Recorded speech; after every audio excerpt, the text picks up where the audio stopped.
welcome to the Capital Conversation with me, Michael Hayman. My guest today is Gina Miller. The City Fund manager has made her name by taking on the establishment and guess what? Winning. Influences on her life both include Fidel Castro and Margaret Thatcher. This is a lady who's not for turning. She's forced the government to U-turn not once but twice. Love her or loathe her, she rarely inspires tepid opinion. Gina, a very warm welcome to the show. Delighted to be here. I'm sure you're not going to be on the Prime Minister's Christmas card list this winter, but you have made quite a sort of a career of big enemies, big people to take on. What's driving that?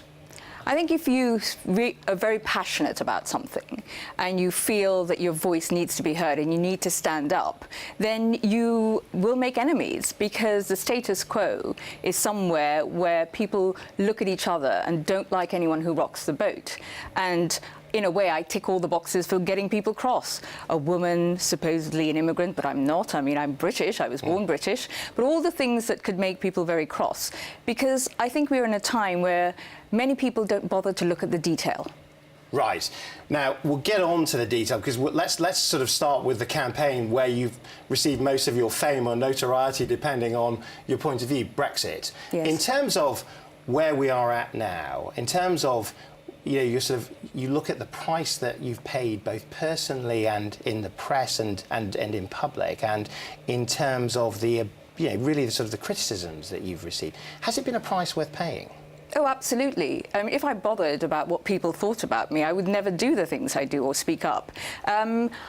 Those who have been most abusive are so far away from what I believe is a good value system that they don't bother me. I stand up and I speak out when I see something is wrong, and I think very many things are wrong and are still wrong about this Brexit process. But in terms of the Miller case, I mean, it's so well known. You've got your own case. I mean, in terms of what you've achieved, I mean, you've made the point that we're all leavers now. In terms of actually where you've got us to, somebody like John Redwood says you've cost the country £9 billion in lost time. I mean, what would you say to that? Has it been worth doing? Well, Mr. Redwood, I think, should ought to go and buy a new calculator, because the point is, I didn't appeal the case. It was the government who appealed it. But there's something much more fundamental in my case in Brexit. It was about ensuring that a precedent wasn't set where any government in future, whatever your persuasion, but any government could bypass Parliament. Because at the end of the day, parliamentary sovereignty is the very thing that all the leavers were banging on at the table about. So they should have respected this case more than anything else. I mean, you've made the point that Nigel Farage should be thankful for what you've said. I mean, this is more than just standing up for Remainers. This is about good law, is it? This has nothing to do with Brexit, fundamentally. This is about ensuring that we didn't roll back 400 years of our constitution and parliamentary sovereignty, because we do not have a written constitution. Things are set on precedent, and this government would have set a precedent that the royal prerogative, this ancient power, could be used on the domestic plane to take away people's rights. And that it would have been a seismic shift in our constitution. But one newspaper I was reading described your win as the day democracy died, that actually you are the anti-democrat in all of this. I mean... Well, it just shows their shallow understanding of our democracy, because actually we have a representative democracy. Somehow people want to paint that we have a direct democracy. Unfortunately, we don't. That isn't to say that that conversation isn't worth having, but we have to respect what we have now, which is a representative democracy, and only Parliament can take away and diminish people's rights. Are we in a better place on Brexit because of what you have done, do you think, than if you hadn't actually gone to court? Well, if I could flip that round and say, imagine the government had used royal prerogative, triggered Article 50, it wasn't in line with our constitutional requirements, it could have thrown up all sorts of cases, all sorts of legal challenges. We could have possibly been thrown out of the EU with any sort of negotiated period. It would have been a much, much worse place than we are now.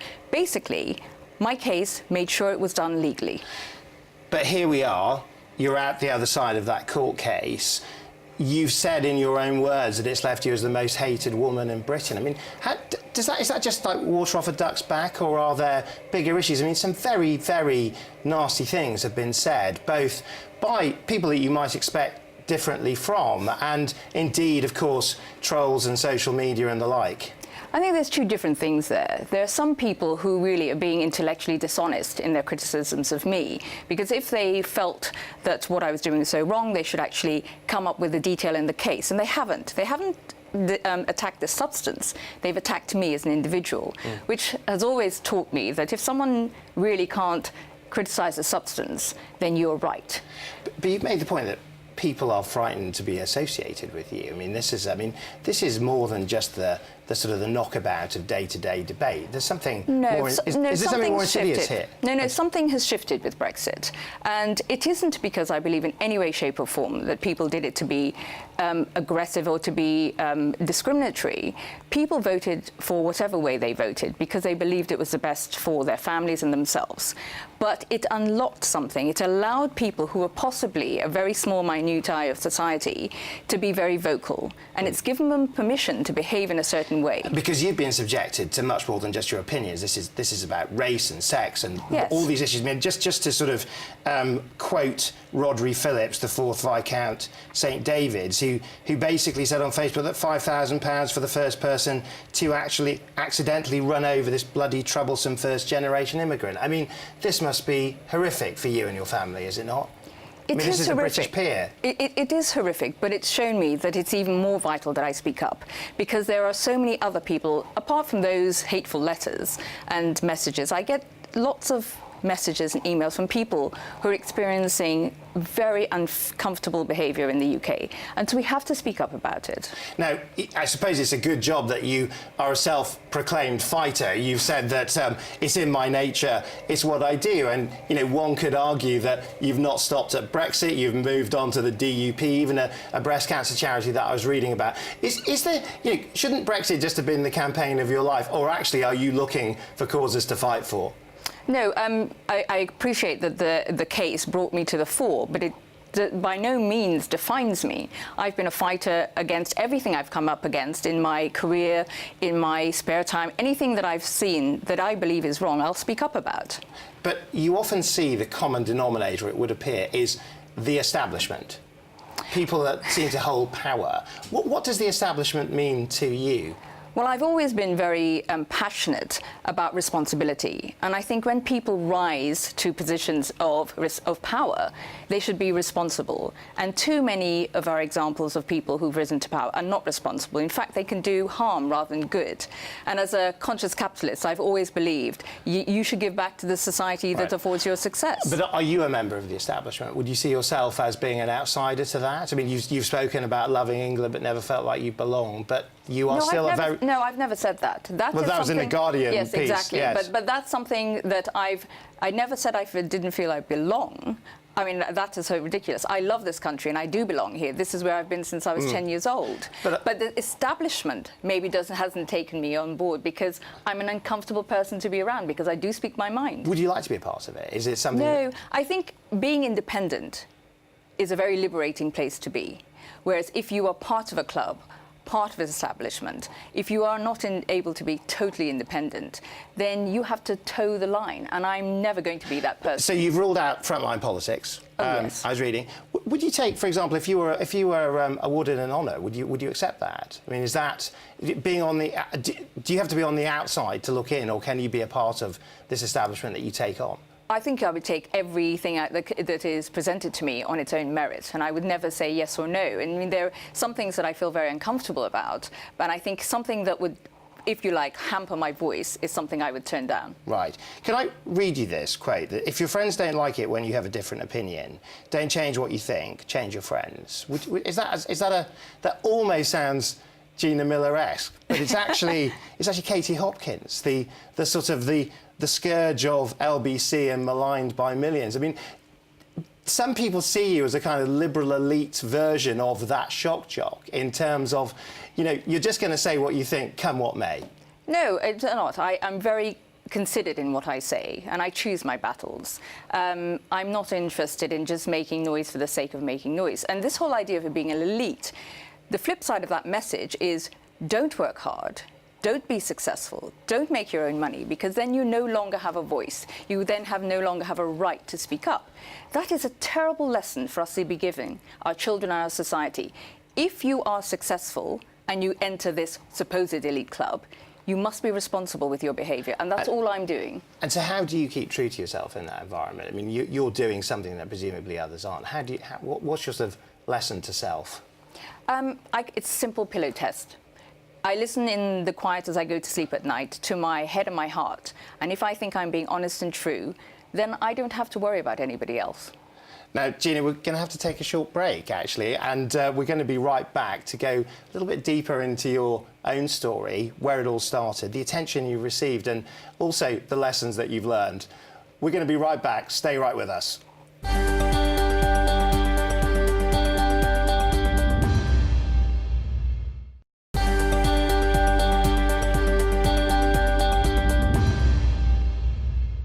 Welcome back. This is the Capital Conversation with me, Michael Hayman.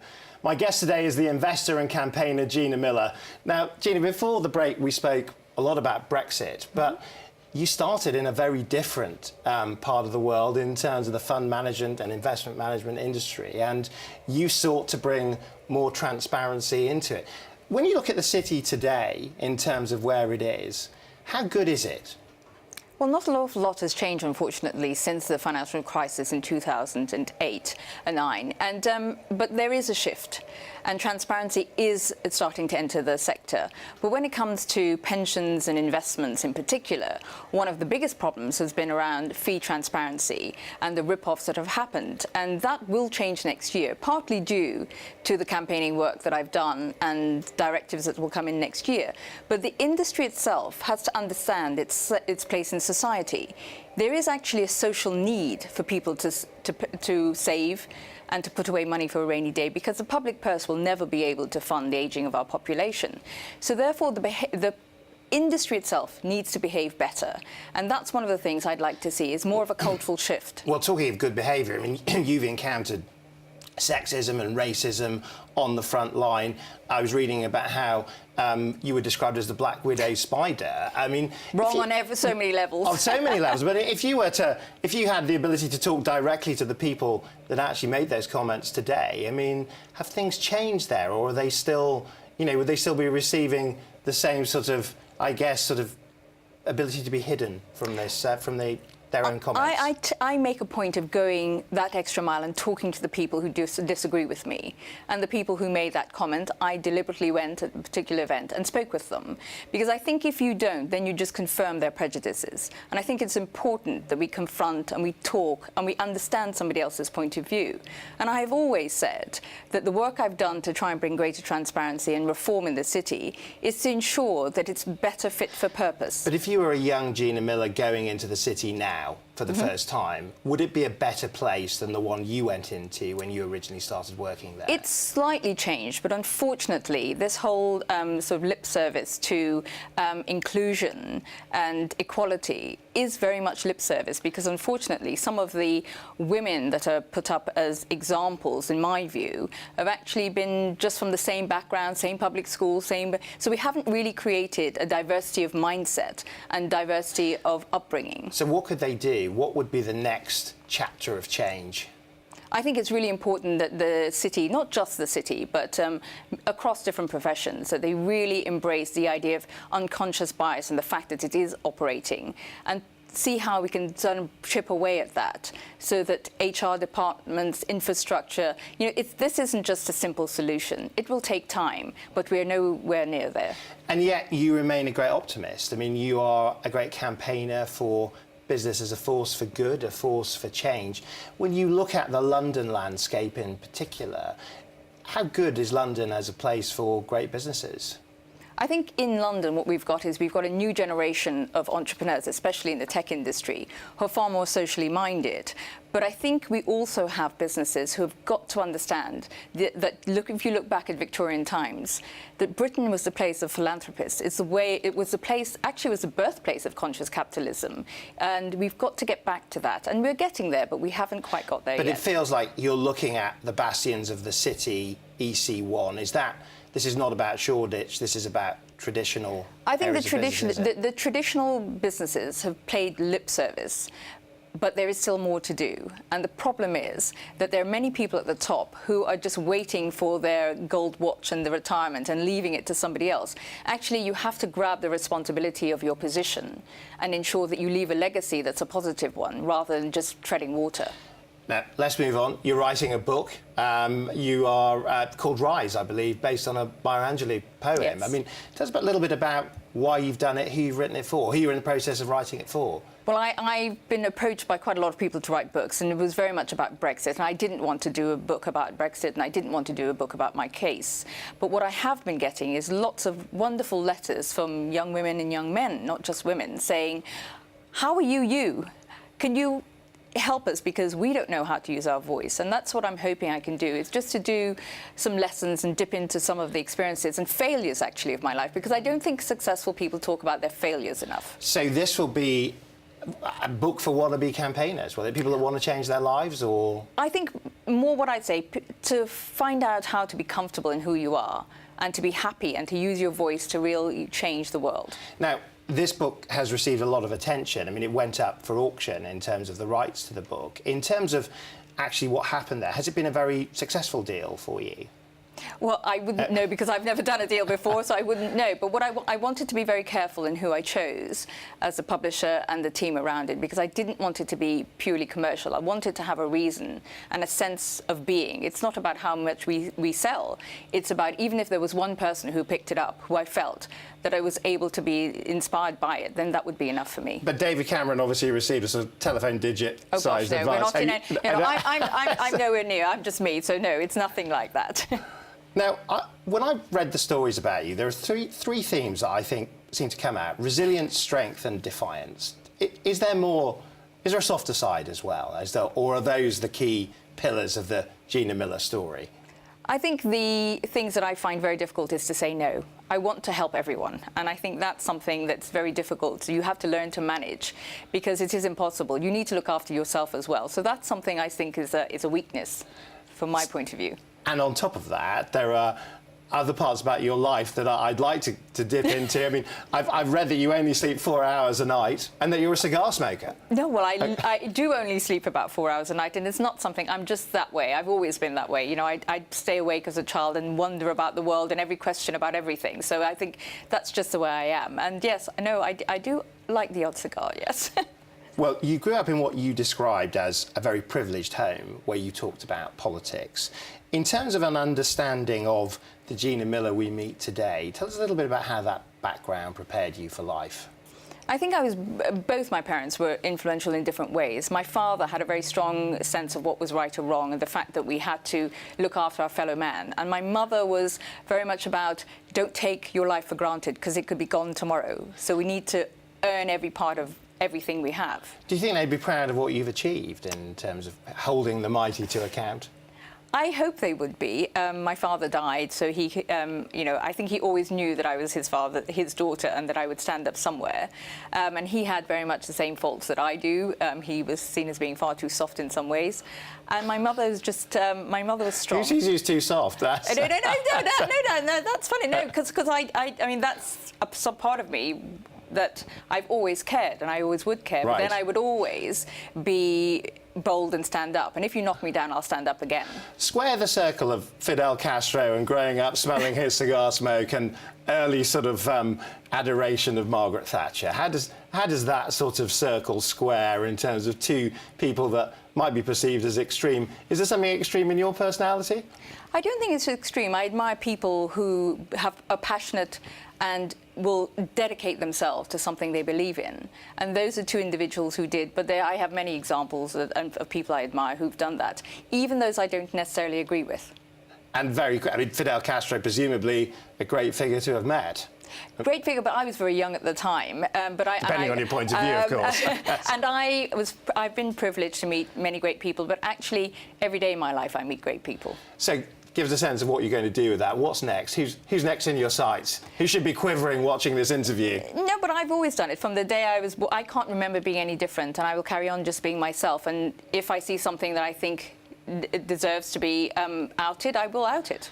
And in terms of where this all leaves us, in terms of we are emerging into this new chapter, a new chapter where Brexit will happen. How optimistic do you feel about Britain's prospects in this new and changing set of circumstances?